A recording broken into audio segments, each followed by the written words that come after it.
You're now tuned in to the Chronicles Podcast, hosted by the homie Cuzzo. You Beezy. We back. What's happening? What's up?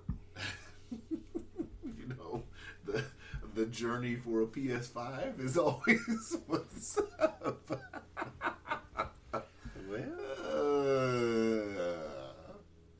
I feel like I'm gonna be 80 still on this journey, right? Maybe. Maybe. That's crazy, man. So yeah, so we were talking about the significant other post thing, man. The who? The significant other post. You want to talk about that now? We can get right in. Well, we could wait. What? You didn't brought it up. What are we gonna wait for? Yeah. So explain what your thoughts on it now. Now, are we talking a married couple? Are we talking just boyfriend girlfriend? Are we talking dating? What do you think the rules are? I think it doesn't matter what any structure of the relationships are. So before you get into it, what exactly are we talking about? Any relationship. No, I'm talking about what is the topic. Can right. your significant other within any structured relationship tell you what to do? On social media or just in general? Anyway, it's social. Anything. Okay. And your thoughts? Absolutely not. So why is that? Because you didn't blink or stutter when you said it. Absolutely not. So let's start off with regular first. So you don't doesn't think matter. What do you mean regular? Matter. What does regular mean? Non-social media. That's what I'm. It doesn't. I don't think it matters on social media or in person or wherever. Mm-hmm. You don't think they should tell you what to do? They can't possibly tell you what to do. Mm-hmm. So should they have input? Input is not telling somebody what to do. For me, telling somebody what to do is telling them what to do and expecting them to do it, and being upset that they don't do it, like you would if it was your child. You tell your son or daughter take out the trash, and they don't, and you get mad because I told you what to do. That's telling somebody what to do, in my opinion. This is true. So, in no way will I be told what to do. Okay. All right. That's what I'm saying. Huh. Well, that's fair. That's very nice. And also, I wouldn't tell anybody what to do. You have to realize that. Does it depend on the situation, though? Can it be situational? Because if it's something where, if you believe your girl could possibly be in harm's way, of course you would tell them what to do, right? Well, I have, in certain situations, I have said when okay, so it's differently if it's turned over to you, and what I mean is if it's turned over to you, if the question is asked, or you're invited to give the type of thing. To give the type of answer that don't do that, then that's a different dynamic. But what I'm saying is that, say you do something, you want to do something, but the other person outright just doesn't want you to do it. So that's where I'm saying that the person can't tell you what to do. And even in those circumstances where it's given to you, where you can respond no or don't do it, it's still up to the person to do it or not. In there lies the argument, maybe. Let's put this in example. So your girl sits up here and wants to go to a club. There's been a shooting at that club the past 2 weekends. This is weekend 3. She wants to go to the club. Or it depends on if she's already been drinking at home and she wants to go, there might not be any way that you can stop her. If she opens it as a conversation and she cares about your input, then she may or may not think about it after you give your input. But naturally, as a man, men are protectors. Well, I think women are protectors too. Well, yeah, they are, but generally speaking, men are protectors. I think everybody's protective. Okay. Everybody's protective. Okay. But you being male, if your girl wants to go to the club and there's been 2 shootings the last 2 weekends, the third, would you say, nah, you're not going? This isn't a thing. There's been a shooting 2 weekends. I mean, I don't think that I've been to clubs where they've been shootings and still. But you're a guy. You have a that different. Doesn't mean anything. But you have a different thought process. I would think that. Well, I think I have a thought process than the male or a woman or whomever else. I would think a male would I don't think specifically because I'm male that I would think differently about my life than a woman would. Well, no, I'm not saying that. I'm okay, just saying. So why are we? I'm saying from the standpoint of you feel probably that you could handle yourself in a situation like that more than your girl could. Right? I don't know. I like to think so. Whether me having a penis has nothing to do whether I think I can handle myself in this situation or not. So I'm saying in most situations when somebody have a gun, a motherfucker take off running. I think a woman can run too, or duck or whatever, scream. So. Right. Or not go, so I don't think that having a penis changes any of those. But thoughts. I would think, just let's use you guys as the example. Mm-hmm. I would think that you've been in situations like that before, so your reaction time and your reaction knowledge would be different than your girls. That's what I'm saying. Okay, in that respect, yeah, but I don't think even then I can't tell her what to do. Mm-hmm. So you wouldn't say, yo, you're not going. It's been 2 shootings, 2 weekends, you ain't going. Well, I might say that, but then ultimately, what am I going to do if she still decides to go? Mm-hmm. So what I'm saying is in some situations, I guess in some situations you can take that stance and say don't go. Mm-hmm. Or you can reword it in saying, well, I don't think you should go. And more times than not, I try to say, depending on what it was, depending on what it is, I have used, no, don't do that. Hell no, you're not going over there. Mm-hmm. And then that person chose to listen to me, but I wasn't gonna physically force them not to go. Right. But I have said that, but you can't tell anybody what to do in a relationship. So if you start off with words, you gotta do this or you're gonna do that, then that's, in my opinion, that's really trying to tell another person what to do or what not to do. So social media now. Well, I don't think things like that should be spoken about in front of people on social media. Do we want to give this example, or do we want to use a different example? No, we use a different example. Or just use a hypothetical. Or change the names. I'm trying to think in situations to protect the innocent. Tim, you can use the example. Tim buys a gerbil. No, you can't use it like that. That's too close. Well, you can. Fuck it, you can. Tim, because family members listen to the podcast religiously. Well, and have same people on the same people. Well, yeah, we can use it. Say you can change it there. Okay. So, because they posted it, so okay. So yeah, that's true. Yeah. Once you post it, it's public. Yeah. So Tim and Tina. I like these names. They're easy to remember. Tim and Tina. These aren't real names, right? No, hell no. They're not close to the real names. They're not right? even close to the real names. Okay. I don't want to use like Calvin and Alvin and them motherfuckers. No, it's Tim and Tina. Tim and Tina live together. Okay. They're together. Yes. Or they're not together and they stay together. Nigga, they together. Okay, so some people girlfriend. Some people that aren't together. Look, Tim and Tina are boyfriend and girlfriend. Okay, bam, they living in the same house. Tim and Tina, the stage is set. The stage is set. They're boyfriend and girlfriend. Yes. Well, almost dropped. Tim recently has become unemployed. Okay. Tim goes and buys something. A gerbil? It didn't even have to be an item with a name. I think the item matters. Let me tell you why. No, it doesn't. Because the item isn't the problem. The money spent is the problem. So it doesn't matter what the item is. You don't think so? No. I don't know. Because if something's bought that brings value, then I think that's different. Value is relative to the person. So the value in the thing is the money spent to purchase whatever else is brought into the house. But if it's something that benefits the household, That's shouldn't relative.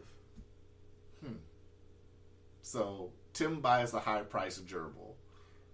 Tim spends some money where Tina thinks money should be spent somewhere else. Right. That's the issue. Mm-hmm. So whatever it was, that's in this Okay. particular instance is irrelevant. I think. All right. So Tim posts this on social media. Mm-hmm. People are praising Tim for this great purchase. Mm-hmm. Tina chimes in and talks about how Money should be spent in other places. For the household. Right. So her value Bills are past due. See, you didn't have to say that. Well, we have to give the whole scenario. We right? are giving. Okay, I just listen to what I said. Uh-huh. Tim and Tina are boyfriend and girlfriend. Yes. Tim and Tina live in the same house. Yes. Tim spent some money on something that Tina didn't agree with because she believes the money should be spent on other things within the household. Right. It doesn't have to say exactly what it is or what it isn't. That's irrelevant. Don't just try to clean up, y'all. Your girl, as soon as I hit upload, give it about 48 hours. So, the disagreement online was that where Tim spent the money somewhere else, Tina disagreed. And she put it on social media. That's it. See how simple the story is? I like to pizzazz it up. No, that's not pizzazz. I mean, if you and your girl are going to get text messages probably about this later, you might as well pizzazz it up for the fans. No. What the fuck? A high-priced gerbil? No. So Tina, you think Tina is in the wrong? I don't think, or is Tim in the wrong? That's not for me to decide. That's for them to decide. I'm asking you your personal opinion. I personally wouldn't say stuff that they said to each other on social media. No, I wouldn't do that. But you don't have a thought process as to who's right and who's wrong, Tim or Tina? I can't decide that. That's for them. I can't say what's wrong for me or right for me is same for another person. So I would never say that. I don't think I probably would say that, but you can't. I don't believe that you could say that because that's not me. That's something I wouldn't do. If that's how they do it, that's how they do it. I forgot what I was going to ask now. I had a topic too. I remembered it while we were talking, but then I just forgot it. Damn it. What did it have to do with? I don't remember. Money? No. I'm trying to think of it. Maybe it'll come back to me. I don't know. That's a very interesting concept. So what about posting in general? Do you think couples should be posting on social media, whether it's about life or anything like that? That's up to them. It's relative to them. Yeah, if that's how they do it. Some people live in social media, and which I don't think is a bad thing. It could become messy because it's if you have other people on your time and your friends, and they see it, then you're basically inviting them to make comments because you're posting it in public. Right. Just like when a long time ago we spoke on the podcast of when this one person had I think he was still incarcerated, and he put a tattoo on his forehead. And then when people were making comments, he was saying, I don't care, I didn't post this for this or that. I was like, well, you're posting in public media, so you did post it for other people to see. That's true. Because that's where you put it at. You know, you didn't just post it and send it to one person or two people. You posted for everybody who was on here that could see it or was authorized to see it. And I was just saying, I said something. I guess it was a comment that he could have took wrong, but I tried to clarify it is that, you're incarcerated, you're black, you're a big young guy, and you shouldn't give any employers any more fire or any more reasons not to hire you. Now you got a tattoo on your forehead. So that goes into what I was going to say about the Byron thing, the question I was going to bring up about the employers looking at social media, because you said he put it on social media, right? what kind of general tattoo pic was it? Was it just showing the tattoo, or was it? It was just showing a tattoo. It's just showing a new tattoo, I believe. On his head. Or his forehead. What kind of tattoo was it? It was, I think it was an arm with, making a muscle saying 100. I believe that's what it was. I can't remember. It was a long time ago. So, should an employer we talked about this a little bit before. I think so too. So if they see that, they go to the page, they see that if his page is public, because some people's page aren't even public. Like my Facebook's not even. Public. I don't think that if I were in social media, I would have two Facebooks. I would have one that was that I would have certain people on, and the other ones where I wouldn't have certain people's on. And what differentiates the two though? Well, because if I have a work Facebook, or when I'm saying I should say a more what is that called when you make connections? What is the word? A more networking Facebook. Then that's the one I would give my employer.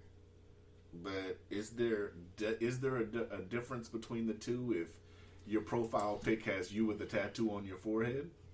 Well, I wouldn't post that one. Well, they're going to see it. That's what I'm saying. I wouldn't post that one on my networking. So networking, you're doing the same thing on both of them, technically. But networking, as far as business or work or whatever, then one would be personal and one would be work. We just divide it that way. Work networking influences, and then just who I am outside of work, personal ones. And I would, if an employer asked for one, I would make one and give them that one.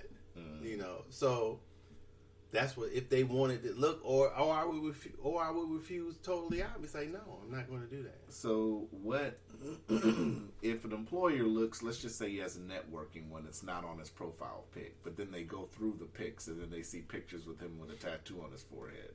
Well, they're going to see it anyway when he comes into work, if he doesn't cover it up or whatever. Should they make the judgment then and there not to interview this guy? No, we talked about it a long time ago too. They could, but that has nothing to do with his work ethic.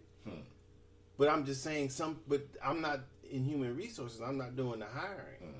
You have a business. You're going to hire a mechanic. The tattoo wouldn't bother me. Hold on. I'm not finished. Okay. We're going to get good. Docious puts up an ad for a mechanic on Craigslist. Would you check somebody's social media? No. You wouldn't? No. As an employer? No. Okay, so you meet a guy named Timmy. Okay. Timmy, since you use references, he seems very qualified to be a mechanic. He shows up to your shop. You call him in for an interview. He shows up to your shop. He has a tattoo on his forehead. That wouldn't bother me. Of a swastika. That still wouldn't bother. I mean, that would bother me personally, but he could still work for me, or she. He would still work for you. He could. That wouldn't bother you at all. Would you ask about it in the interview? No. You wouldn't ask about it at all. No. Well, because if the swastika meant something more personal than him, then if it meant something against me, why would he work for me? Because the racists aren't the same as they were years ago. Well, that's what I'm saying. So if he has a problem working for me, then I wouldn't have a problem hiring him. But he could still be a racist. Whether he has a swastika on his face or not, he can still be a racist. Right. Okay. But it's the swastika's there. Okay. That doesn't make you blink during an interview. As far as right. Personally, it would. But not. So when do you sit up here and mix your personal and your professional? You try not to. So you could easily hire this guy. I wouldn't say easily, but I could. If he's the most qualified out of 3 candidates, is he at the top of the list? Of course, if he's most qualified. What if he had a swastika tattoo on his forehead and his head was shaved? What's the difference? Because his head's shaved. What if he didn't have a swastika and his head was shaved and he was racist? You wouldn't know that. Okay, so offhand, I still don't. I'm just saying. I still don't know that. I can make an assumption, but I still don't absolutely know that because he's right. Not, He could just be a white boy with his head shaved, but he could be a racist. But in this case, he's a white dude. Which so just the swastika would make him more racist than he already would be if he didn't have one? No, but it's a visual representation. Of what, though? So if I'm that worried about it, then I could either ask him about it or not. And you wouldn't ask. No. I would wonder. But you know, I mean, because obviously if you're working with this guy, you're going to be looking at this tattoo. So what? You wouldn't never ask. No. If he worked for you for 3 years, Bro, you would never ask. I damn sure wouldn't ask. If we hadn't had a problem 3 years, why would I ask? You'd have him over for dinner.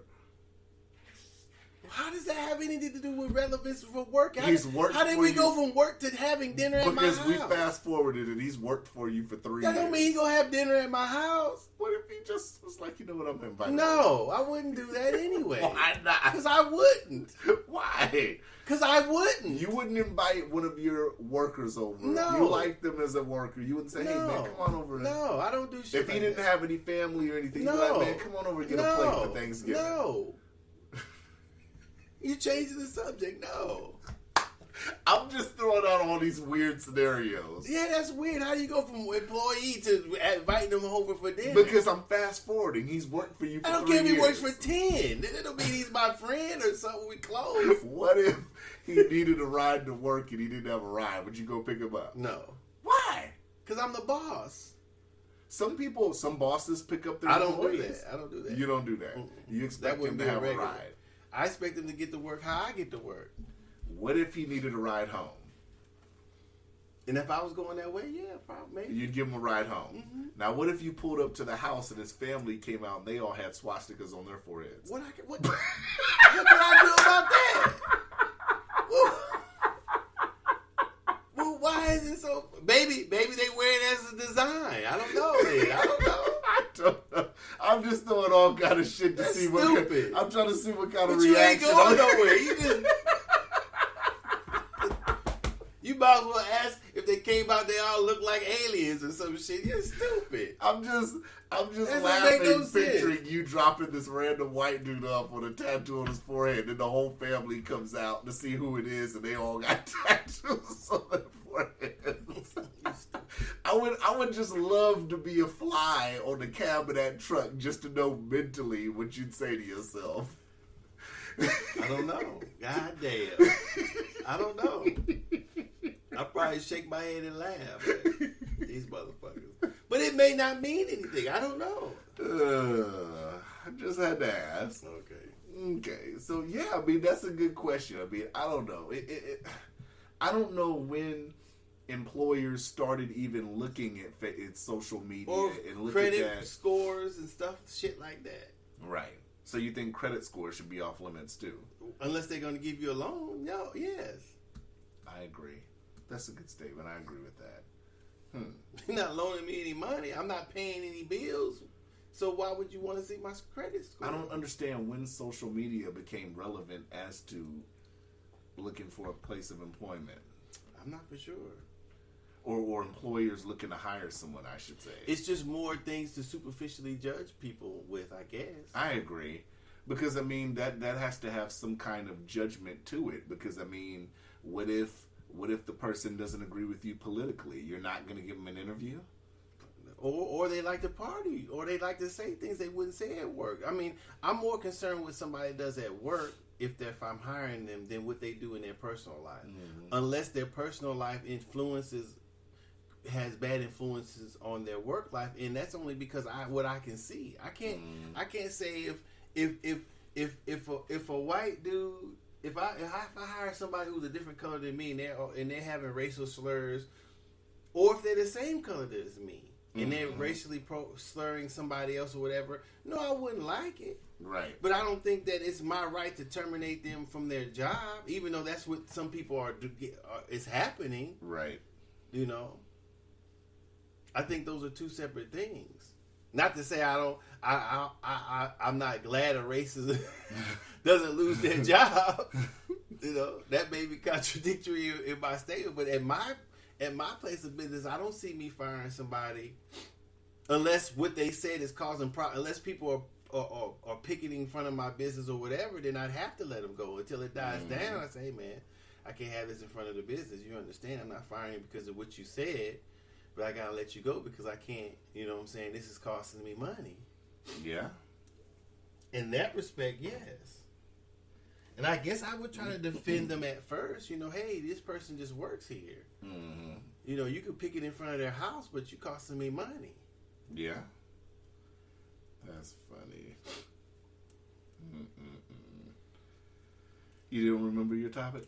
I'm trying to. It popped in my head what I want to talk about, but it left when I tried to think of it again to remind myself. I can't remember what it was exactly. Well, locally, the governor's proposing a budget with PFDs in it for next year.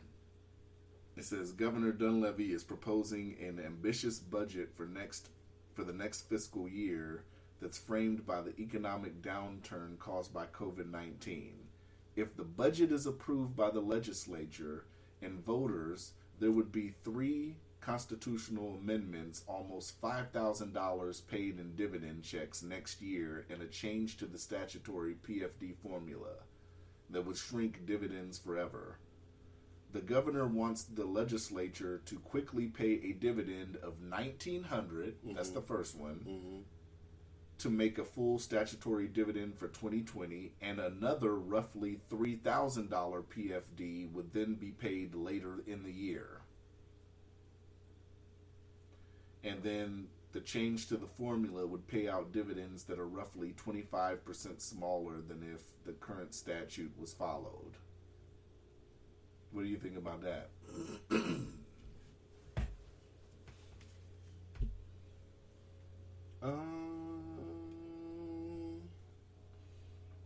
I mean, about $5,000's a lot of money to people that are actually going to get it, right?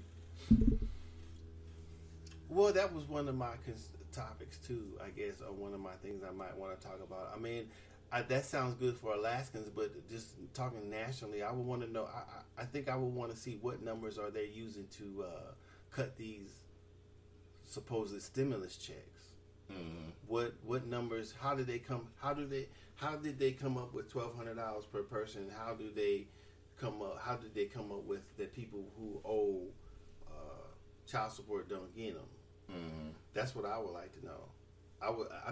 It happened quickly, or maybe I wasn't paying attention the first ones, but I want to know how all of a sudden people who out of a job, who probably were paying their child support currently, how do they not get one if they have arrears? Because like I said, when you have arrears and a current child support commitment, you have to pay. In Alaska, they make you pay arrears plus child support. Right. So at one point when I was working, my child support was $700 a month, and they were taking another $100 something for the arrears. So they was taking about $900, almost $1,000 a month for my check. Mm-hmm. So if I lost my job, then you take all the stimulus money too. Right. So where do they come? Where do people in government get this? Why are they doing it? Right. They should take proportionally. If they take anything, they should take proportionally as they took. They would take the percentage of right. your pay. Right. Not that you don't get any of it. Right. I agree. So that's somebody needs to talk to somebody about that. And $1,200 is not nearly enough for some people. Yeah. You know, if the people who are receiving the rents or whatever aren't getting breaks, then how is it that you send? How is it you're deciding what to send me? Yeah, without any input. Mm-hmm. Yeah, because like we discussed before, I think they just send you the list and say, "Hey, it's being taken." Yeah, or like we discussed before, some 1,200 in some areas is good. 1,200 in some areas is not enough, not nearly enough. Yeah. So if you've been made to stay home, if you've been mandated to stay home, then they should mandate you some money. Mm-hmm. Yeah. Plain and simple, and everybody should get it because everybody's being made to stay home. Yeah. So if everybody is going to be mandated a certain amount, then shit, mandate that you can only pay. You only have to pay a certain amount. I don't know, because people don't. As far as I knew, my landlord wasn't taking no shorts. Yeah. I mean, yes, there's stuff that you can get help for, but shit, if they're gonna mandate you stay home, then they should take care of you. I think that was the biggest hustle. Well, one of the biggest hustles this year, I think, was people hearing that rent was being on a national level and local level, that rent was being pushed back and that landlords couldn't evict you and all that. Yeah, all that's great and dandy, but as soon as they can enact it again, you still owe all that back rent. Well, I mean, you would like to think, well, everything probably slowed down. You would like to think you have a little bit more leeway once, because you have I should say you have more ammo. I should say, or more things in your arsenal, not ammo, I would say. I want to say that if you go to a eviction court and you say, well, I lost my job because of COVID, I applied for all the assistance, I tried to work with them. I mean, what is a judge going to do? I don't know. Maybe they'll have a little bit more sympathy. Maybe they'll say, well, ma'am or sir, you still have to, for non-payment of rent, you have to get out. So I would probably... Because, I mean, they still have to go by the law, well, that's right? what I'm probably saying. I'm saying you probably would still get evicted, no matter what happens, because normally... I think the court side with the landlord. Unless he's a shitty landlord. Well, the only recourse that you have sometimes is you can probably sue him with some things, but the only recourse you have is to break the lease and move out. Yeah. That's the only recourse you have. I mean, you don't have the right to withhold rent. Yeah. You don't have, even if they're a slumlord, you don't have the right. No. You don't, and that's what I'm saying. You don't. It's all. I think it's slanted toward the landlord. So it's really nothing somebody can do, because like I said, I told you about a situation where somebody didn't have heat. There's really nothing they can do. Well, they still can't withhold rent even because they don't have heat. I mean, I would if you play. I mean, you can withhold it. I mean, they can't come and take it out of your bank account. You know what I'm saying? I would withhold it because if I plan on moving, I'm not paying no motherfucking rent. I mean, because how does it work? You've been going through no heat, say specifically for 3 months. You've been paying the rent for 3 months with no heat, and then your only recourse is to move out. So the best recourse is to save that rent money so you can move. So unless you just got thousands to pay rent and to move at the same time, they can't even sit up here and pay that, or they can't even sit up here and fight that in court. Not the withholding of rent, you can't. You know what I'm saying? But if you've been withholding rent and then you have it to pay, they might allow you to pay the back rent and whatever. You may be able to come up with some sort of agreement in court. So then what does somebody do then? What does somebody do in a situation like that? The only thing that you can do is put it in writing, request that whatever's wrong get fixed, call the it's not the Better Business Bureau. It may be, but it's enough. Yeah, it's somewhere you can call and report them or something, and give them a notice that you're going to break the lease if it doesn't get fixed. But if you're going to go that far, I wouldn't pay the rent either. Yeah. If that's how you, if I say, hey, ain't no motherfucking heat, you shrug your shoulders, you drag your feet, I'm like, okay. Yeah. I'd go next day, get me some boxes. And stay there as long as I could till I got an eviction with no rent. It'd be like, peace. You ain't gonna take me to court. I'm out. I ain't paid no rent in 90 days. I ain't gonna give you shit either. You ain't no goddamn heat. That's a hard pill to swallow though in Alaska in the wintertime. No, well, I mean, my apartment is pretty small, so it doesn't take that much to heat. The only thing goes up is my electric bill. If I don't pay rent for 3 months, I have enough to go somewhere. If I gotta just go get a storage and get a monthly until I find I'm gonna have money to go somewhere, but I'm gonna make sure I got some money. Or me and the landlord can get out here and fight. Fuck it. I don't need no courts. I don't need no motherfucking courts to tell me what to do. But I mean, if his budget passes, $5,000 would be a lot towards Alaskans. But like I said, if somebody's sitting here and having money taken from them, that's not. But you ain't getting. I mean, look at the. But if you would look at how it will end up, even in Alaska, they're gonna take all your money. If you owe over $5,000 in child support, they're gonna take it. Mm-hmm. So it's no help to you. That's what I'm saying. That's what's unfair. Mm-hmm. So somebody needs to. I think somebody needs to discuss that. Yeah. Yeah, that's true. That's crazy. I don't. It sounds good. I mean, it'll pay off my child support. I might get some of that. Yeah. It'll help pay it off, but I mean, it won't benefit you anything. I won't be able. It won't touch my hand. It'll benefit me, but it won't touch my hand. Yeah. I guess I have to look at it that way instead of getting upset by not touching my hands. Yeah, I mean, it's going somewhere, but it would benefit you more if it touched your hands. I can't say that. I mean, it clears my credit up. It makes me able to do certain more things. I would like for it to touch my hand because maybe I don't want to spend it all on child support. Mm-hmm. Of course, I think it would benefit me more if it touched my hand, but shit, what can I do? That's how they got the fucking rules set up. Yeah.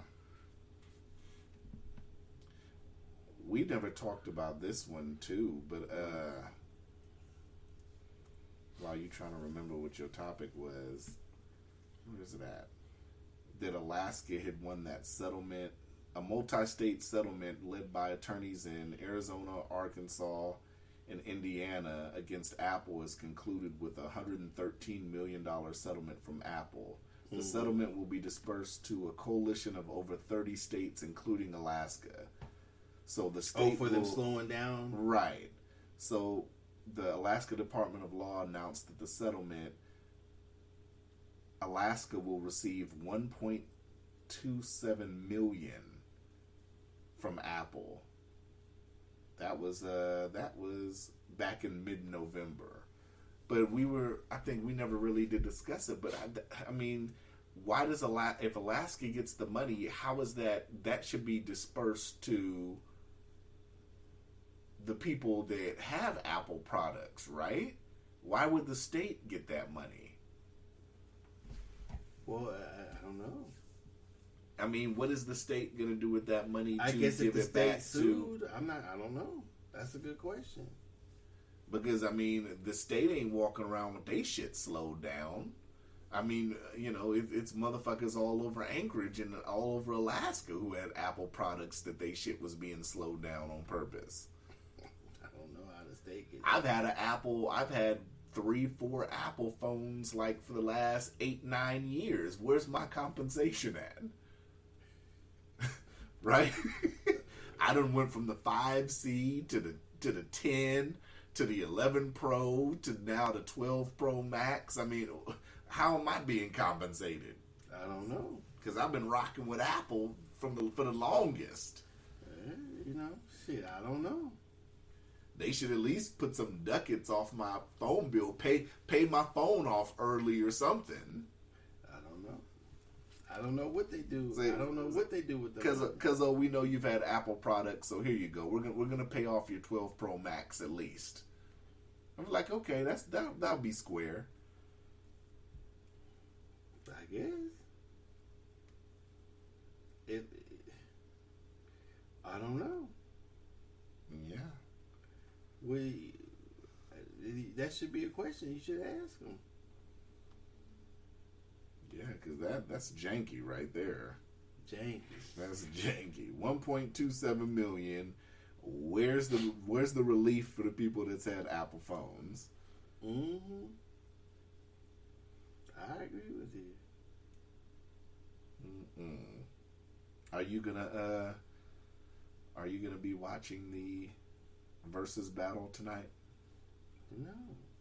Do you know who's battling tonight? Nope. Ashanti versus Keisha Cole. Not interested? No.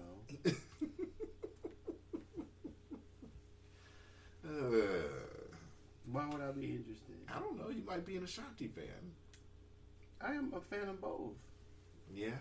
I'm rocking with Keisha just because she's from the Bay. I'm rocking with Keisha Cole. Of course I am. I like Ashanti too. But Ashanti probably has. I don't know. That's the tricky thing about it. Because, I mean, Ashanti had songs. You can't really consider them her songs, right? Yeah, she had some good songs that were her songs. She had Foolish. And she had, but I'm saying, like, the song Mesmerized. That was Ja Rule's song. Well, but she was on the hook. Well, I mean, I don't know if that would be one of her songs. That's what I'm saying. I don't know if that would be one of her songs that she would use, but she could. It's in her. It's in her. She's on it. Yeah. I guess she's just gonna have to be feature heavy, huh? Not necessarily. I'm sure her album does pretty good. Or some of her albums. I don't know if Keisha Cole can have that many hits than Ashanti though. That's a pretty good one. That's not a bad one. Yeah. I'm not gonna be watching it though.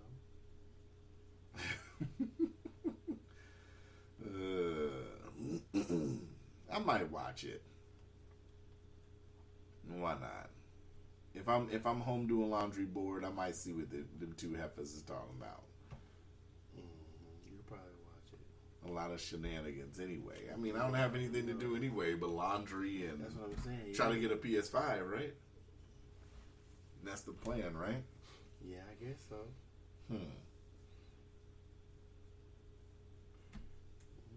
You'll be watching it. So what's up? You didn't find anything? No. What time are we at? 41.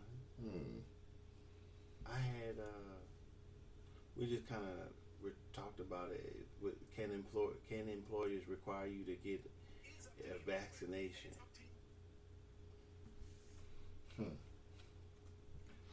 They shouldn't be able to. Well, I was thinking that too, but schools do. So that's true. And then that's when I thought that. I was like, damn, that's true too. I mean, I guess they could require you to get one, and why wouldn't they, once again, I remember that one time they were asking people to sign at the old job some sort of piece of paper that allowed them to check your credit at will. And I was what the fuck you need to check my credit score for? I'm already working here. Once, okay, randomly or at your will, I didn't agree with that. And they were trying to say, well, it's only saying that this, but they're only going to check. But there's no guarantee because what you're signing is saying they can check it when they want. You saying that they won't doesn't mean shit. And I guess I could have quit that day, and the person could say, well, I don't want to work anymore. You can, but it's not easy. That's not easily done. Oh, I remember what I want to talk about now.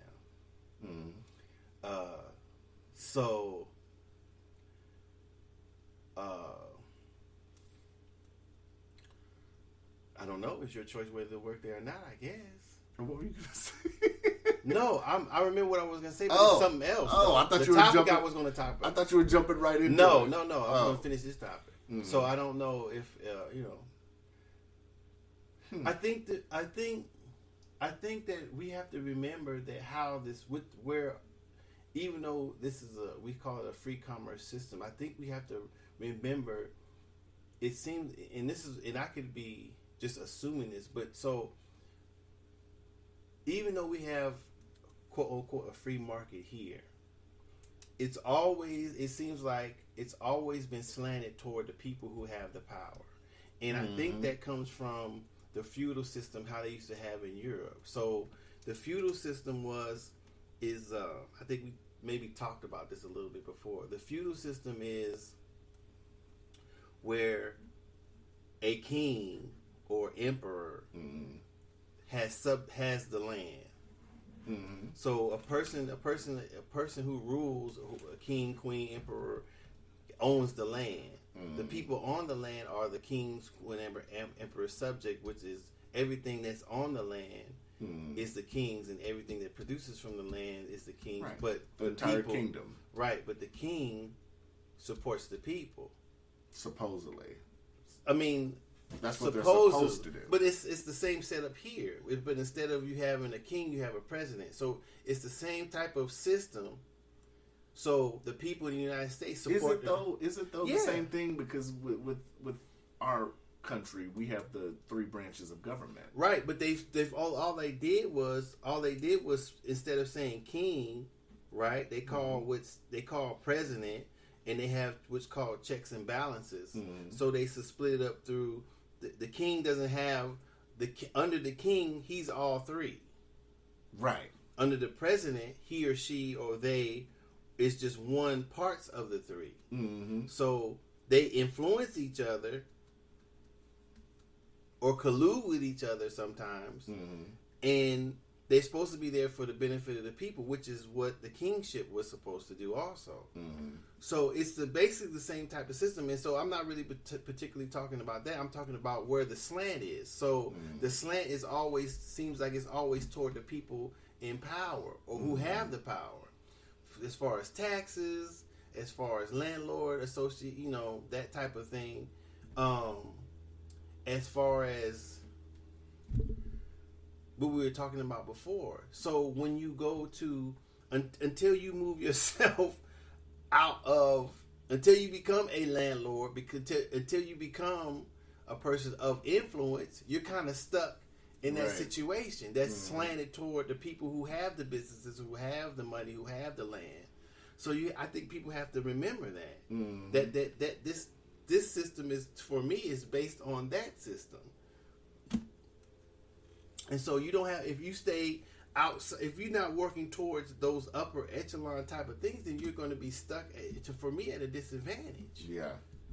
At all times. If you stay a renter, then you're going to be subject to the fucking bullshit. If you stay, I mean, it's up to you to choose. But if you stay there with me understanding of how I understand it, then I'm trying to get up there, not to abuse people, but yes, to stop being used in a certain way. Right. You know what I'm saying? Because that's why it seems like you have more tax breaks as a business owner, or as in that way, than you do a person working 9 to 5. And so that's the complaint. That's the classes. That's all that shit going on. And before, you can't get, if in the kingship, you can't get out of that unless you overthrow the king. Right. You know what I'm saying? There's only, you're a peasant or you're in the kingship. You're either parallel with the king or you're below them. Yeah. Now you can have, in this situation, you could be rich, you could be influential, you can have money, you can own different things. So it's not the ownership is different also. But the infrastructure is kind of the same. It's similar. That's how I see it. Okay. So, all right. That was pretty deep. I never thought of it like that. That's how I think of it. Because, I mean, when a king says it's off with your fucking head, it's off with your head. Well, I mean, if you get caught in some circumstances, it'd be off with your head. Trump has checks and balances. Well, even Biden would have checks and balances. Well, I think if you're doing something wrong and they give you a life sentence or 30-year sentence, it's basically off with your head. Yeah, but that's still a different system. That's not the president directly saying that, though. Well, he's if it's the feds that arrest you, it's definitely the president's part of the president's administration. It's the Department of Justice. Yeah. It's the United States against you. So it is. Yeah, good point. That is a good point. Yeah. Damn. What was your other topic? My other topic, because our boy called. That's why he wanted us to get on three-way. Because he had something. Hold that thought. I also wanted to say rest in peace to Tiny before I forget it. To Big Debo. What did he die? Was it? I heard it was of COVID. Is that true that he died of COVID? I think it said natural causes. I haven't seen COVID. I didn't click on an article or anything. I did it. I said it said natural causes. I believe. I don't think it was COVID. Okay. But okay, yeah. That's all I wanted to say. You can jump into it now. Oh, what he called. And he was talking about what we were talking about. I don't know what we exactly talked about with Tupac and Nipsey. And he definitely brought up some things that was different between Tupac and Nipsey. I forgot to call him. I don't know. He's in Kentucky, so he's probably. I think they're like 4 hours ahead, so it's almost. Fuck it. Call him. Nah. We'll call him next time. I gotta call. I want to call him and tell him and get him prepared because he might not be able to talk. Oh, okay. But we can have him on next time if I can get a hold of him before. Mm-hmm. But he brought up because I think I was mentioning where was his growth at, where was Nipsey's growth at, and the conversation we got into, and the things he said.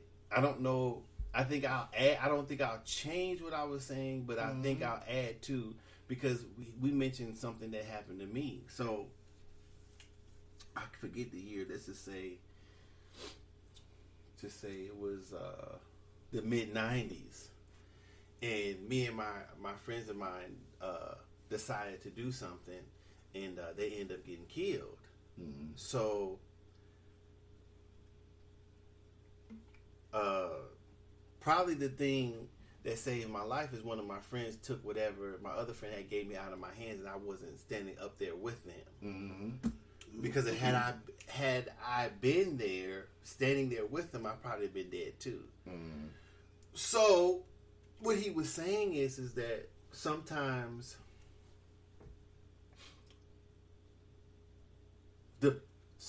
when you're specifically what I was mentioning, why did Nipsey say what he said to that dude? Mm-hmm. Or why did Tupac do what he did before he got shot? Mm-hmm.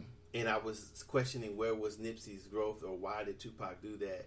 And I think we both discussed, like him and I discussed, that we don't know the consequences. You know, I think like you said, he said he probably had done shit like that 1,000 times, or said something to that similar 1,000 times to somebody with no consequences, but we don't know what the consequences are. So just like you said, in the Tupac situation, where he was there around the people who thought that way, you see what I'm saying? Mm-hmm. And if he, maybe in his mind, if he didn't do what he thought the other people would do, or what he thought what he should do, of how he feel about himself at that particular point, then he went ahead and made the decision to do it. But maybe if he had been around other people and they were like, man, just leave that bullshit alone, while they weren't so into what they were into at the time, I guess that's peer pressure. Yeah. It's harder to make a decision like that. You know? And I don't know if it's just as influential as in the Nipsey situation, but I can imagine what he was involved in, and imagine how he lived, and that influenced his decision whether to say something or not. So his point was, sometimes it's harder to make that decision right there if that's the type of person you are, or the people you around you are. And so when I had sort of a realization, like, damn, because had I said forget about it, or man, just fuck it, my friends would probably be alive today. Or had one of us said forget it, right? You know what I'm saying? So had one of who was standing there with Nipsey had just said something, he might not have said nothing. Or if had somebody said something to Tupac, he might not have decided. So sometimes I think he saw I was saying it was more black and white instead of it being a little bit more gray, and trying to decide what to do, what to say, what not to do, or what not to say. So he brought up a good point. I mean, you know, to me, because I was questioning Nipsey's growth, and even with growth, so I have to say that even with growth, you can backslide a little bit. It's not backslide; it's just decision making. And I can only say it was poor. If I said it was poor decision making on his part, then I'm guilty of the same thing, but not having the same consequences. Unfortunately, his consequences cost him his life, just maybe like Tupac's did. And most certainly mine could have too. And so I'm saying that I was in the same situation, and I may have not been the same. How can I say it? I'm saying there could have been growth. I mean, that day that we decided to do that, that's something that when that got placed in my hand, that's something I didn't do. That's why my other homeboy said, "No, you just sit." Took it out of my hand and said, "Hey, you just sit in the car," because he knew. My other friend the other friend we used to hang out, he didn't know me as well as this one, So when he put it in my hand, I'm looking at him like, God damn. Mm-hmm. You know what I'm saying? I'm like, this ain't shit I do. Mm-hmm. But these my homeboys. Mm-hmm. You see what I'm saying? We like this, so I feel obligated to ride. Mm-hmm. And so in that, those decisions, because of how I've lived, another person be like, man, fuck that. I don't give a fuck what you talking about. Yeah. You trying to do. Yeah. You know what I'm saying? Me, I'm like, damn. So that's Mm-hmm. peer pressure. Had he not taken it out of my hand and said that, I've probably been, at least shot, if not dead. So I compared that into a new light, looking at Nipsey's and Tupac's situation. Instead of just saying, questioning that growth, like, damn, he made me realize that I've been in exact situations like that. So it's a little different. Now that I look at it, I can't objectively or just, I can't say, not objectively, but what is the word? Criticize. I don't think you were criticizing last week. Well, I if somebody thought that I was, then I have to kind of say that I can't. I can't be, like, I'm just saying maybe critical or saying something bad about Nipsey or Tupac's state of mind or growth at that point. Because I've not realizing I've been in the very same situations and made the bad decision, which could have cost me my life, which may have cost them theirs also. So it's really, when you've lived that certain lifestyle, it's really hard to make those type of a different decision because of influences and the influence in how you're experiencing your life before that point of making that decision. Yeah. So it's harder than just growth. I think with me, I don't really remember the full content of what I said last week, but to me, like I said, my overall thoughts on it are, I look at Nipsey and Pac different because, like I said, Pac, his mind frame, I get a lot of the stuff that he was saying, and a lot of his interviews will be timeless because of the passion that he had in saying the things that he said.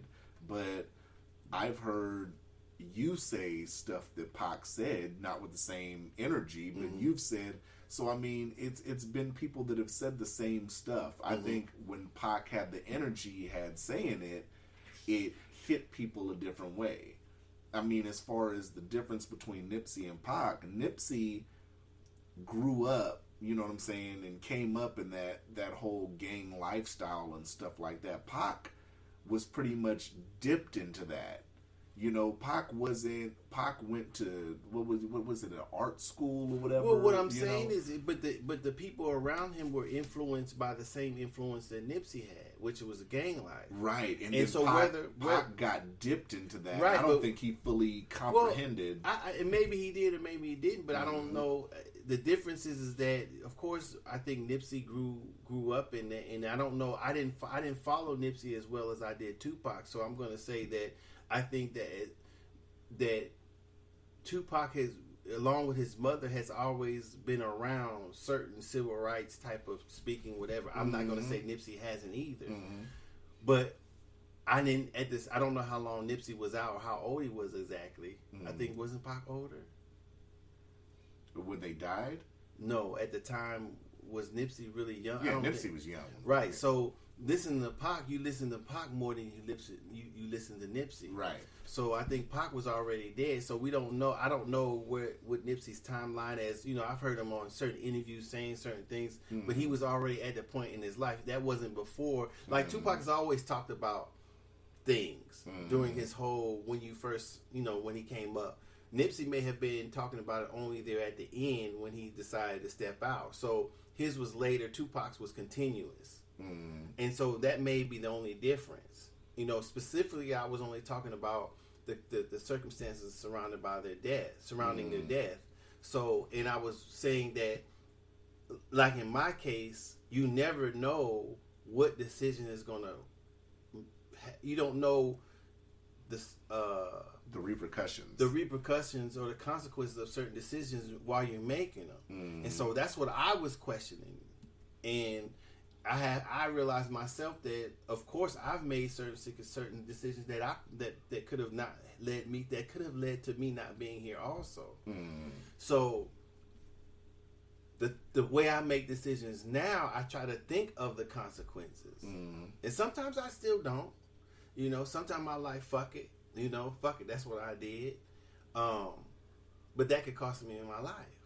So so I guess we all do those things. So I guess I can't be just as critical as I thought I was sounding after talking to him. So I want to be less critical about what Nipsey did or what Tupac did, and say that you never know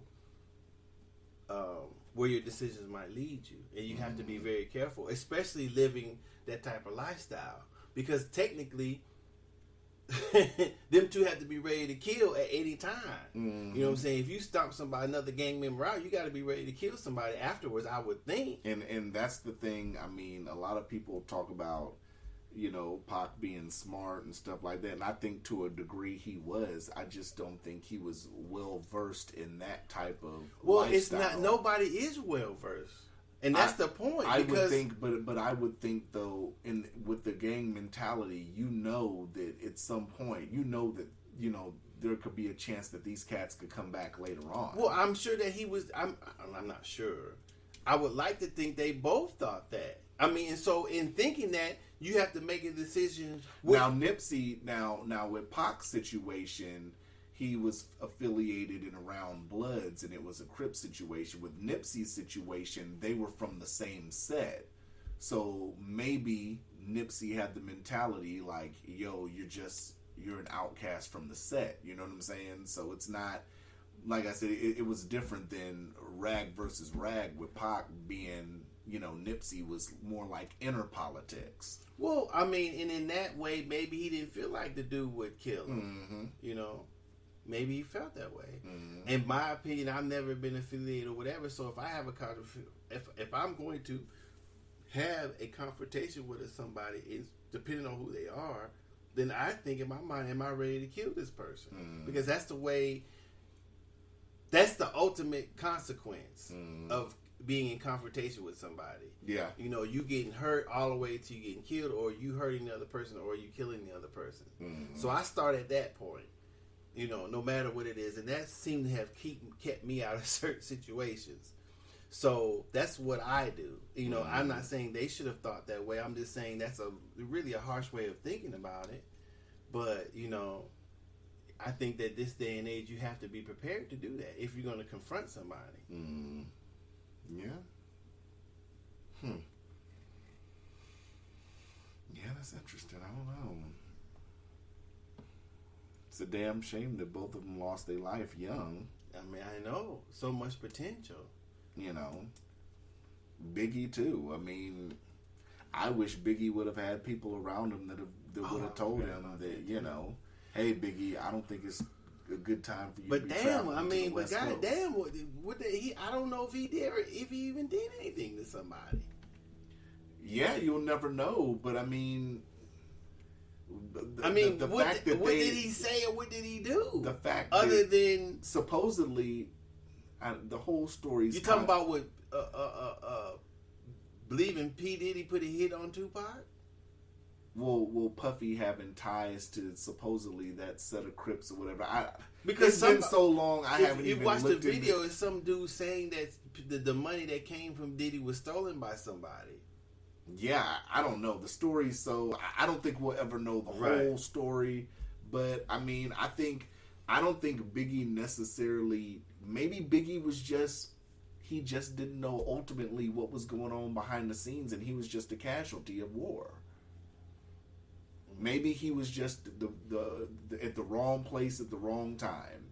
And I think somebody should have told him after Pac died, a lot of people should have pulled him to the side and said, yo, man, I don't think you need to be going to Cali at this time. I think it's too hot out there right now.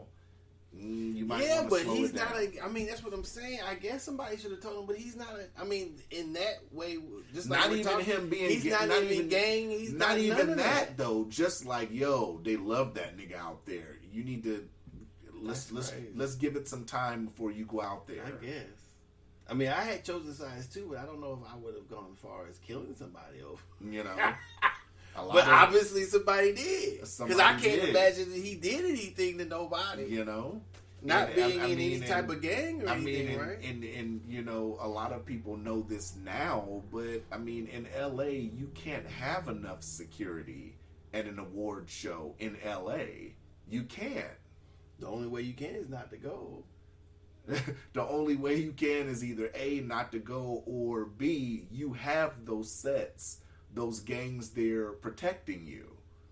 That's the only way, which is what a lot of artists do. A lot of artists pay some of these gangs for protection and all that. So, I mean, I think Biggie was just at the wrong place at the wrong time. And they knew he was coming in advance. Mm-hmm. Somebody probably tipped him off. Mm-hmm. It was an award show, and yeah, that's fucked up. Yeah. Looking at it in hindsight, I think Biggie might not necessarily have had something to do, but I mean, it was situations where he did say, you know, stuff like when he said something about E40, and then, you know, there was that confrontation that he had supposedly where he was in Sacramento and some cats, you know, had him sitting up in a hotel room and they called E40 and E40 told him, nah, let him go. So, I mean, you'll never, I don't know. Well, maybe somebody still felt salty from that.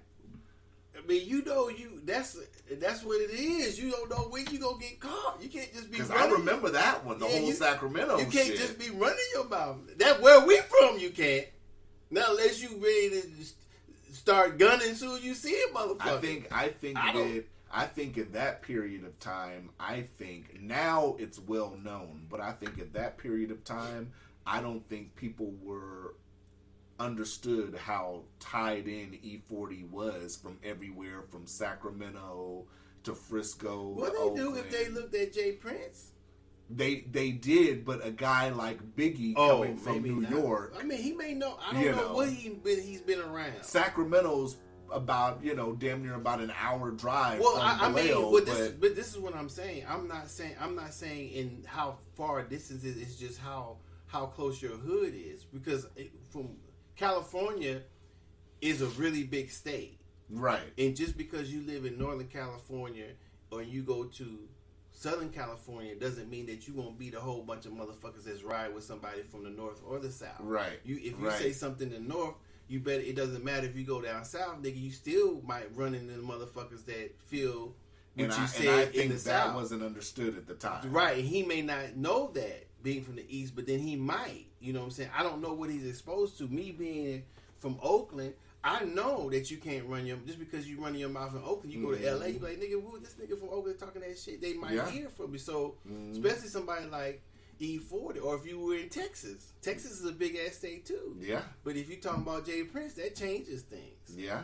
So, and you know, I know you may run into somebody who just feels a certain way about E40, be like, hey, this nigga in the hotel, what you want us to do? Yeah. You know what you. He's like, nah, don't be doing that shit. Yeah. He could have said, yeah, but he'd have been in trouble had they killed him. You know what I'm saying? So it's probably I think. I'm shocked that Charlamagne and them had even asked him. I think it was the Breakfast Club. E40? Yeah, because they had asked E40 about that, and he talked about it lightly. I think E40 is very soft spoken though about shit like that. E40's probably one of them dudes that if he has an issue with you, he's probably not going to talk about it. You know, he's not going to DJ Vlad it. Right. I don't talk about stuff like that. But yeah, I mean, I don't know. I mean, I think hip hop is different now, but back then hip hop was very. I mean, when you said something about somebody, you had to be. I mean, even yet and still now, because a lot of cats wanted to rip Tekashi's head off when he went to see Nipsey's murals and stuff. Well, I think that back in the day, he probably either wouldn't have done that, or he probably would have gotten his head ripped off. Yeah, I don't. I mean, and he still might if he stayed in California. Most definitely. Yeah, I would say he better not turn some corners in California. Well, he's been quiet lately. You notice Tekashi ain't really been saying too much. Is that money running out? I don't know if it's money or credibility or motherfuckers. He either figured out motherfuckers really don't want to fuck with him. Yeah, I mean, I don't know. He lost I mean, I don't know if he realized what he lost by telling. Yeah. You know, I'm sure he didn't want to go to jail, but he should have been out there doing that shit. It said something that he wanted to fight somebody in the ring, and I thought of that one video showed him fighting at the airport. I'm like, no, he don't. You can fight Meek Mill. They got about the same boxing skills. No, I don't think. You think Meek Mill could whoop him? Have you seen the videos of Meek Mill hitting the punching bag? No. Oh well. But did that be a good fight then? That'd be a great fight. Ooh, if Meek Mill got beat up, it's over. It is If a motherfucker get beat up by Tekashi 6ix9ine, where's his street credibility at? He can shut everything. Shut Instagram, delete Twitter. Because you imagine trying to cap, nigga, you got your ass moved by Tekashi 6ix9ine. Ooh, that's all you would hear. And a bunch of laughing. And what would he say? What would he say? I don't think I would respect. Speaking of fighting, you see Mayweather's going to fight Jake Paul now. Disrespectful to boxing. It is. That is so. Jake Paul. That is so sad. How is this going to work? Because Jake Paul's 200 plus, right? It's an exhibition, so it doesn't follow classes. It's an exhibition. I would think, but he's still extremely larger. Floyd's like maybe he hasn't been active. He's maybe 150. 160, he fights at 147. If I was not saying Floyd can't beat him, but just for the sake of a Nate Robinson, I'm using it as a verb. Mm-hmm. Just so a Nate Robinson doesn't happen, nigga, stay your ass out the ring. For what? For why? So, from what I saw, if you order the fight, it's in February, I think. Mm-hmm. If you order the fight before the end of the year, it's 25, I think. If you order it after the end of the year, it's 35, I think, 40. And if you order it like in February, it's 50. They're not getting 25, 30, or $50 of my money. I didn't pay for the Tyson and thing, and I don't care to watch it, and I don't care to watch this one. I'm a Floyd fan, so they might go. Come on, man, you so stupid. I might have to go and order it for the end of the year. Can I tell you something? Yes, you can, because I'm a Mayweather fan, so I'll probably I am too, but I'm not gonna pay that. I'm gonna just go and it's not even a fight. I'm gonna have them charge me. You don't even question my spending, okay? Don't ever question my spending again, please. So if I order the fight, you're gonna come watch it? No. No? You won't have to pay nothing. It'd be a waste of my time. It'd be a waste of my time. Come on, man. What if he let's just say he knocks Floyd out like then that? Then he knock him out. It's going viral. Viral. Floyd gonna be Adrian Broner. They gonna be calling Adrian Broner. They gonna both be Adrian Broner. But it doesn't count on his record, if I'm not mistaken. It does. It doesn't. His public record, not his boxing but record. Not his boxing. Yeah. Floyd it won't matter. Floyd could get knocked out in Kentucky Fried Chicken, but it wouldn't matter. Oh, it would. If anybody beats Floyd up in public, anywhere, it's gonna count on his public record. But his record, it won't be his boxing record. He'll be 0-1 in the public. When Tyson beat Mitch Green ass, it didn't count against his boxing record, but it counted against his public record. So should Floyd, in that case, should he take the public loss, and then if they both can get licensed and do it in a boxing ring where it's official, that would make Floyd more money, and then if Floyd beat him, so he'd double his money up, right? If I was Floyd, this is what I would do. Mm-hmm. I would go get Nate Robinson wherever he's hiding at. And train him. Properly. As properly as I can get him trained. And say, in 6 months, you're gonna fight an exhibition, and I'm gonna promote it. Mm-hmm. If it's about money, that's what he probably need to do. Fighting him himself? Yeah. Nah. If I made as much money as Floyd made them, and if my record was imperfect as perfect as his is, why fight? Why put my hands on anybody? I'm training, promoting, whatever, selling boxing products, whatever. Yeah. Gym. I'm not boxing no more. I don't give a fuck if you knock out whomever you knock out. if I want to do that, I'm gonna do some Apollo Creed and Rocky shit. Yeah. Come on, this is how you get your footwork. I might spar with my. Come on, Nate, let's go. Put him on the beach. Put on the Rocky song. You know, I'm not doing that. I'm not fighting nobody. Yeah. Because anything can happen. Yeah, anything can happen. And that's a hard punch. If you get hit by 140, you get hit by somebody 200 pounds. Yeah. So I would do it. Yeah. I train Nate Robinson. That's what I would do. If that's it, I'd be like, well, Nate, you got your ass whooped. You want to try to me train this rematch?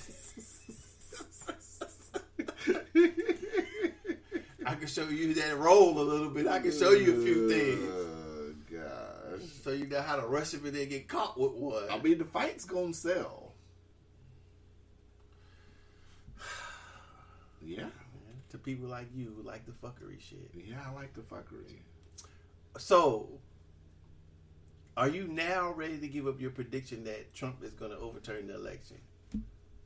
That's another topic that I wanted to say. First, say all the shit you've been telling me. Mm-hmm. Go ahead. I don't think I've necessarily been telling you. I mean, from the thought process, from everything I've looked at, looking at all the hearings, hearing witnesses and all that. They just say the Supreme Court did something. I don't know if that's true. Hold on, I'm going to get to that in a second. Okay. What I'm saying is that Mm-hmm. we can't sit up here and say, for a lot of these news channels to say there's no evidence of it. No, you guys are just saying that and you're not paying attention to any hearings or anything where there's witnesses talking about how machines have changed votes and shit like that. That's totally... Right, but would you be evidence of what, though? What are you saying that's evidence of? I would say fraud to the people who said they've seen ballots getting scanned multiple times. I would consider that by a particular person, right? Okay. People, I would say system-wise, you have a representative from Dominion who's saying that was happening. Votes were being changed. We've seen machines now. There was a machine, I guess, that they sampled that proved, I guess, changed votes. Mm-hmm. So, I mean, at some point, you have to say there is a certain amount of fraud. Now, whether or not... But all of that's not fraud. Well, if somebody rescanning a ballot, yeah. Depending on what their intention is. Okay, so just say if somebody's scanning a ballot multiple times, if they only scanning it once, that's evidence of fraud because they're making more votes. Okay, but a machine changing it by software, that's not fraud necessarily. It depends on if somebody was, because there was witnesses that said it was plugged into the internet. If somebody could access that through the internet, that was happening, if that was happening, then right? That's true. Okay, but I mean, if nobody's willing to sit up here and fully examine it, then we're not going to be stuck in the know. Just like with the Georgia footage. Well, like I told you, in every election, those things are happening. In my opinion, in all the elections in any election, and anything that something has to be tabulated by either by machine or by a person, that's been going on. That has happened in every election. But is that happening enough to say that Biden should be president?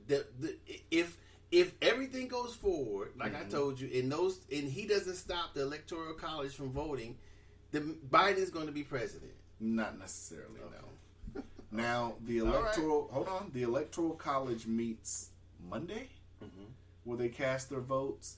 Even yet and still, there's a chance when they do the official in the House or whatever, they could still do it. I think that's the first week of January. Who is they you talking about? Congress. They could do what? They can still, a senator, that's the way someone was explaining it, a senator and somebody, a House member, some shit like that, can challenge when they actually are casting. Who is they? When Congress is casting in January. Who is Congress? Because when states certify, they still have to send it to the Electoral College. The Electoral College is what is Monday or Tuesday. I think 14th is when? Monday? That goes to the Electoral College when they cast. Now, after that, the first week of January, they still meet and they still can they have to present Who's it. they? The electors go, and then they Who's do it. elector? The electoral college? Because you say they. The electoral college cast their votes. Okay. All those votes and everything still have to go through a process of Congress in January. Okay. It could still be, people can make objections and all that shit in January still. So what? The electoral college vote? Yes. Okay. So it's, in saying that, An objective of what though? why the state's votes shouldn't count. Like, if they could say, well, I object, and I think it has to be a House member and a senator, the way somebody was explaining it. I've been trying to look at a lot of shit with constitutional lawyers and shit talking. It gets really vague because it's hard depending on who you ask. If you ask somebody that doesn't like Trump, they're going to say, but supposedly the Electoral College and the certification is all federal. That's not in apparently, if they say if you're going by the quote-unquote Constitution or whatever, then the only hard date is January 20th, from what some people say. Yeah, hold on. Doe's checking it out. Mm-hmm. But regardless, what I was going to say was, from my standpoint on it, my thought process on it is, because I had a friend ask me yesterday, I said Trump still has maybe 3 moves, if that. Mm-hmm. That's me from the outside looking in. He has 3 moves. He has, let me pull it up what I said. I said he has Durham, who was just upgraded to before the election and nobody was told. He has Durham, who is apparently doing a criminal investigation now into the origins of the 2016, and if somehow that ties into the 2020 election, that could stir some shit up. He has his executive order from September of 2018. If that's implemented, it'd be interesting to see what he did with that. And if he used the Insurrection Act. But that's flipping the whole chessboard over, though. If he does that, he flips the chessboard over. If he uses that. So, I mean, it's basically down to 3 moves. Now, I think people need to sit up here and realistically ask themselves, what kind of balls does he have? Does he have the balls to, the first one isn't really in his control, the Durham shit. The executive order and the insurrection shit, I mean, it all depends on, like I said, his what kind of balls he wants to put on the table. So you're there. I hope that answered it for you. Oh, okay. So it says So right you here. found it? Mm-hmm. It says if at least one member of each house objects in writing to some electoral votes, the House and Senate must meet separately to debate the issue. Yeah. Both houses must vote to sustain the objection for it to matter, and the Democratic-led House is unlikely to go along with any objections to votes for Biden. Otherwise, the votes get counted and is intended by the states. Okay. Mm-hmm. Okay. Yeah. So, I mean, it would have to be a hell of an argument. Not saying it's impossible, but with a Democrat Congress. Do you think that or do you honestly think that everything that you've said that said could change it is going to, that after the Electoral College cast their votes for Biden, if that's what they do, and it gets to Congress, you think that there's going to be another discussion after that? You think that in Congress, the Congress will have enough fuel to make an objection to Biden being president after Electoral College is cast their votes? It depends on what evidence comes out. When that hold on, hear me out. Hear me out. Listen to me. I don't believe there is any evidence that you can point to that would raise stop Congress from voting. Well, people didn't think about the Georgia shit until the Georgia footage leaked. Right, but that has nothing. But I'm saying that is not. I do not think that is enough argument to change the Electoral College vote in Congress. If the Electoral College is to count the tallies up, and if they have an objection to any votes from any state, say Georgia, I don't think that's strong enough. What if there's evidence that we just haven't seen yet? What if it's overwhelming evidence? It won't mean anything. You sure? That's. Oh, you saying if there's some other evidence comes up? Right. I don't think there's any overwhelming evidence that we wouldn't have seen by now. Yeah, I mean, I think it's interesting. I think it's interesting that So you're not ready to get off the bus. This bus that you've been riding. if Biden gets sworn in on the 20th, he gets sworn in. No. I know that, but I'm saying that so far we've been in a discussion. Yeah. I've told you that I'm taking the position that no matter what, all this bullshit you've been sending me that's been going on, Biden's going to be president in whenever he's supposed to be inaugurated. You're saying that it's a possibility. I'm saying is that I'm saying my gut is saying that something's going to happen. So you're still on the bus. That's my gut. I just want to know. Yeah. Okay. Let's just look at this two ways. The first way is you could be absolutely right. And all that happens is, ladies and gentlemen, for the first time, Cuzzo's wrong about something. Other than a birth certificate. No, we'll go back. This not going to be the first time Cuzzo was wrong, because I can point to the second time you was wrong about the COVID. You got off that bus. Yeah. Okay. Okay. So that's okay. This is this would be at least the second time. But yes or no? This would be the second time. This would be the second time. But not really. But what? If I'm right. Nigga, please. If I'm right. Nigga, can please. you imagine the Super Bowl Hail Mary that would be if Cuzzo's right? Just saying. Just saying. Can you imagine? You've agreed to give me a whole hour to talk about this if I'm right? That was the deal, ladies and gentlemen. Doe said, if I'm right, I could have the whole episode and we're going to talk about this and break this down and talk about what happened if I'm right. That's a hell of a Super Bowl pass. You know? Because if I'm right, I know my DM is going to blow up. I know it is. People are going to ask, well, what happened? You got to break it down. Stop it. That's not happening. All right. If I'm right, I'm right. If I'm wrong, I'm wrong. No. If I'm wrong, I'm wrong. But if I'm right, you still not ready to get off that bus. All right. I mean, did you see the audio that leaked last night of Biden talking to the NAACP and he had attitudes with motherfuckers? I seen somebody said something should change his attitude or something. Change what? That's how Biden talks. He talks reckless. Not only that, I think I was trying to listen to the video where Eric Michael Dyson, they were trying to say that somebody thought he felt that Biden was giving reparations by voting all these people in his cabinet. And I was like, well, bullshit. Right. You know, but I haven't heard that. Maybe I'll leave that for next time. I haven't heard the audio on that one. Yeah. Do you know, so, I mean... No, I don't think that's reparations and putting people in office. No, that's I don't what you're need going to that. ask me. And in no way means that I'd be like, well, motherfucker, what was all that shit you was supporting back in 1977? Yeah. That's my first question before I work for you. Mm-hmm. But the Supreme Court shit, I heard that they're sitting here and retailoring it and they're going to resubmit it again. I don't know how accurate that is, but we'll see. We'll see. You know.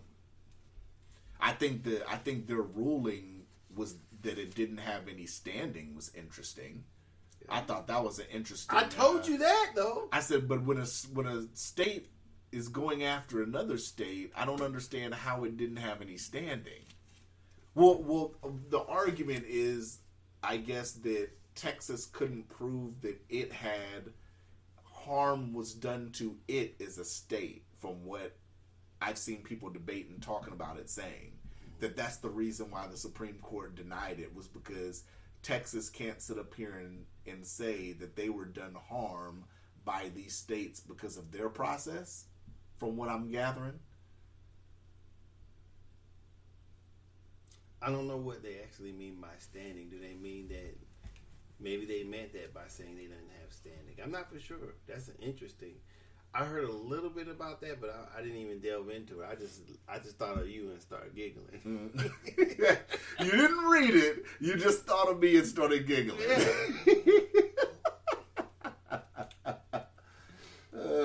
But no, I don't think it's over. Oh my God. I don't. Whatever. I don't know. I'm sorry. Like I said, I just named three things that he possibly still, three options he possibly still has. But it's not an option of though. It's an option of somebody sitting in Congress. Well, he could be influential. Well, he could use the Insurrection Act, but that would just make him an asshole in the majority of the public. What's the Insurrection Act? Where he could use it pretty much, and he can declare a little bit of martial law and try to have another election. But does he have to have a reason to say that? Yeah, he has to have a reason. It's I had it up.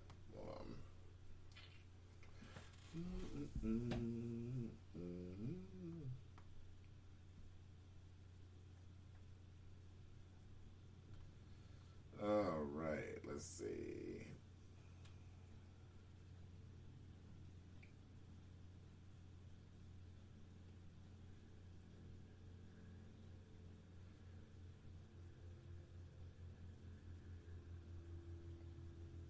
But this is not. He can't use this. It says before invoking the powers under the Act, 10 U.S.C. Section 254 requires the president to first publish a proclamation ordering the insurgents to disperse.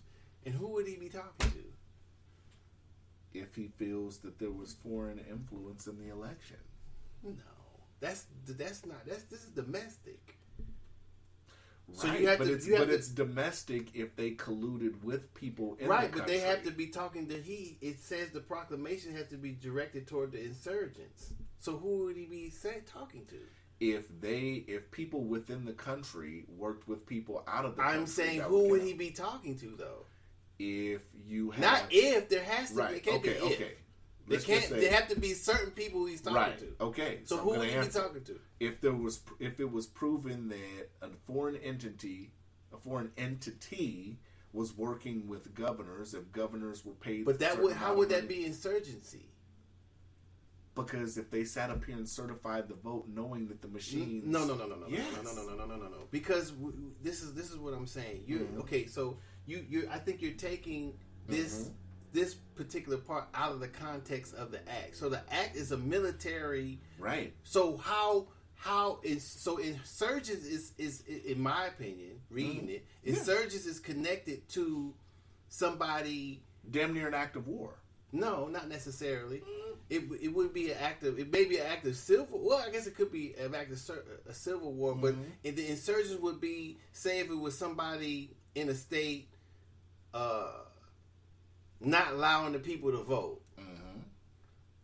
or armed or something, or some sort of paramilitary group, then that. But it has nothing. I don't think it goes as far as connected to where there was some sort of fraud and some sort of collusion with somebody else.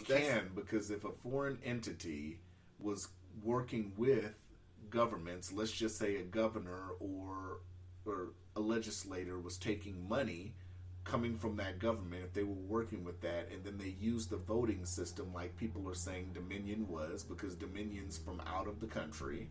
If they were sitting here using that and then the votes were being flipped, that is a foreign entity interfering in our election, our U.S. election, with the help of people within this country in government. So what would he order the military to do?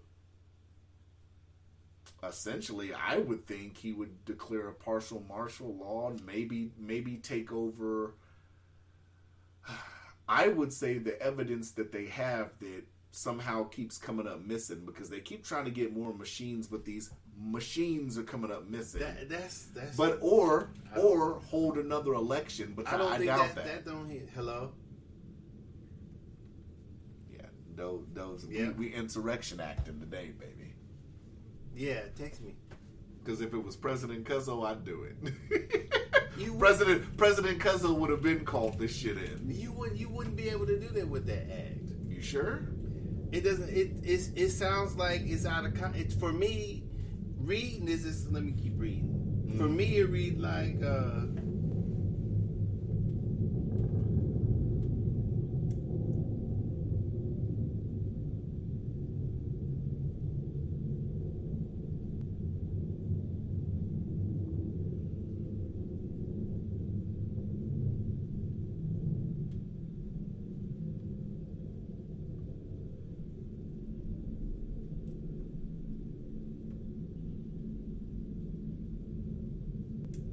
I mean, even in September. So they will be, but they will. You would have to declare that the collusion, say if it happened your way, is a rebellion. And so for me, rebellion seems like it was overthrowing. But maybe you could. I think it's loosely used for that. But I don't know if he. I don't. What would he be ordering them to do? Though? Just like his executive order back in September 12th, 2018, imposing certain sanctions in the event of foreign interference in a U.S. election. What happened now? He had an executive order that he signed in 2018. Who? Trump did. Uh-huh. And let's see. What did it say it was for? He has very specific things in here, but I'll read. It's long as fuck, but okay. He says it gets interesting what he says in this executive order. He says, accordingly, I'll skip the intro, but he says, in recent years, the proliferation of digital devices and internet-based communications has created significant vulnerabilities and magnified the scope and intensity of a threat of foreign interference, as illustrated in 2017 Intelligence Community Assessment. I hereby declare a national emergency to deal with this threat. Accordingly, I hereby order, not later than 45 days after the conclusion of a United States election, the Director of National Intelligence, in consultation with the heads of any other appropriate executive departments and agencies, shall conduct an assessment of any information indicating that a foreign government or any person acting as an agent or on behalf of a foreign government has acted with the intent or purpose of interfering in that election. Mm-hmm. That's where it gets tricky. The assessment shall identify to the maximum extent ascertainable the nature of any foreign interference and any methods employed to execute it, the persons involved, and the foreign government or governments that authorized, directed, sponsored, or supported it. The Director of National Intelligence, the DNI, shall deliver this assessment to the President, the Secretary of State, Secretary of Treasury, Secretary of Defense, Attorney General, and the Secretary of Homeland Security. Let me get to the good parts of it. In this assessment, it's supposed to have the extent to which any foreign interference that targeted election infrastructure materially affected the security or integrity of that infrastructure, the tabulation of votes, or the timely transmission of election results. Right. Okay, so if you're connecting that to the Insurrection Act, then you have. I think that in the proclamation that he has to write, even if he puts all that fodder in there, it has to. I think that when the act used insurgent, he has to point it at somebody, something specific. Mm-hmm. So it can't just be what he thinks. Right, but so it has to be something that's already happening, either in my opinion happening, mm-hmm. or they know that it's happening. So it's like, mm-hmm. if somebody came in from somewhere else, or were, like I said, blocking people from voting or stealing the machine or mm-hmm. whatever, then that would be clear. Mm-hmm. But I'm saying that to use this act, it would have to be more clear than the president thinking that there's something happening. So then that would have to be something like the machine being proven with the algorithms and everything to have flipped votes from an outside source. No, because that's not. It would have to be ongoing. That would be voter fraud. That wouldn't be insurrection. If a foreign government was involved, but you're saying if you can't, he can't. If would be him thinking it, right. I don't know if he can go by what mm-hmm. he's just thinking mm-hmm. to use the act. It has to be already done, proven, happening. So, like I said, the evidence would have to show. No, it would have to be. Well, I guess you could use that way. The evidence would have to show that a foreign government, along with people who colluded, let's just say colluded, or knowingly took money. Well, no, that's all past tense. Mm-hmm. See what I'm saying? So this would be something that's actively happening, that they know clearly, or they can see it happening. So I'm saying that's what I'm thinking. All that is something that has already happened. Okay. You see what I'm saying? Because I'm saying there's other channels before he uses his act to get to clearing that up. I think you should read the whole thing. I think it's pretty interesting. No. Hell no.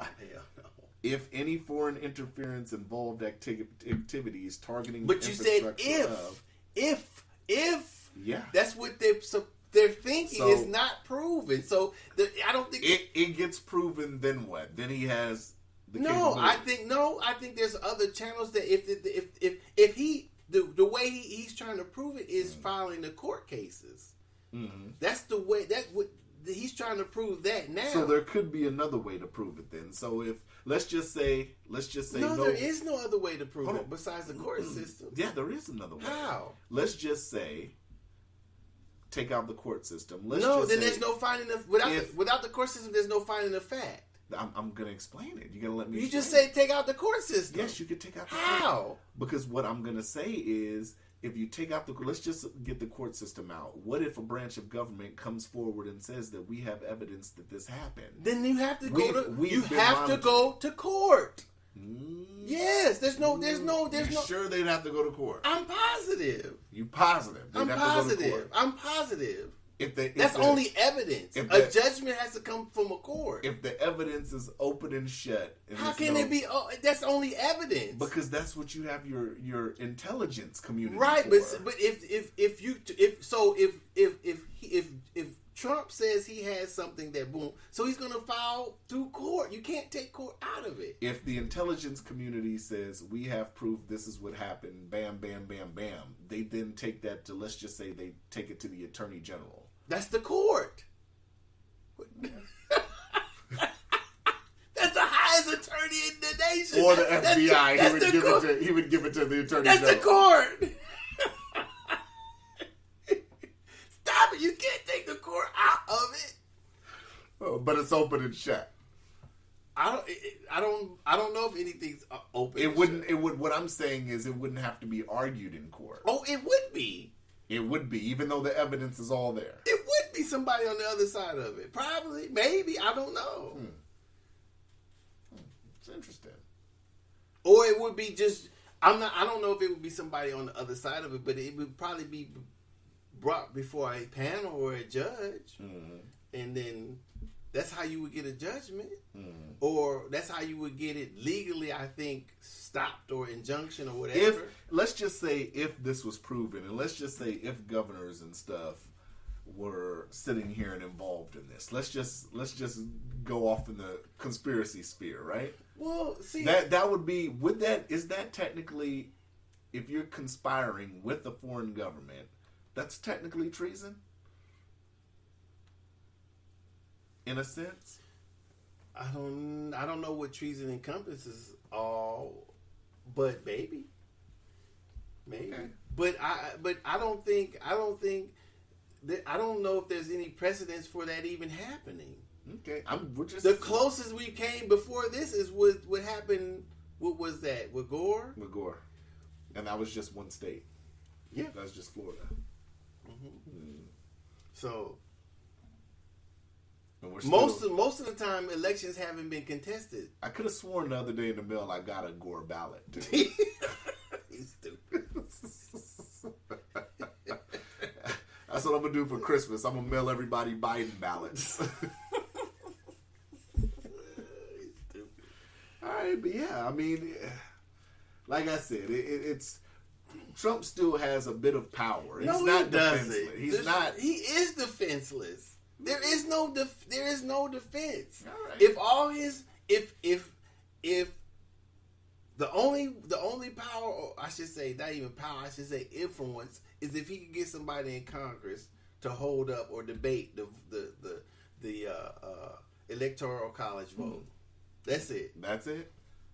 So if something else happens, then during that whole hour episode, that it has to influence the electoral college in a way to get them to not to. Okay. To object. I mean, either not to or. All right.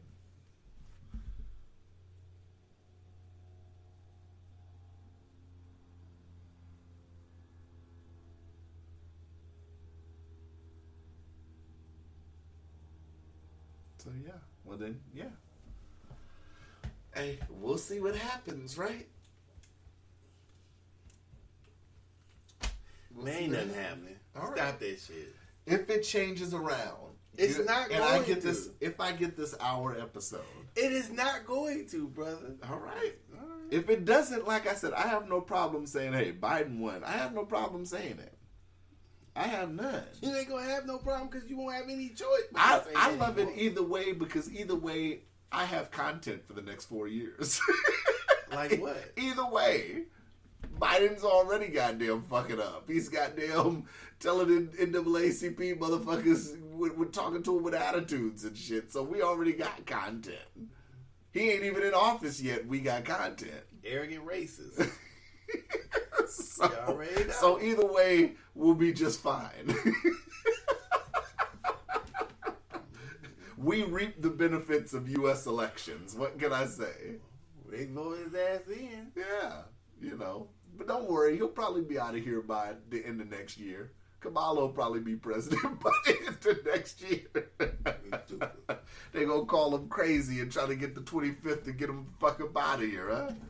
Probably not. Crazy Joe Biden. This is going to be Probably not. President Kamala. Probably not. All right.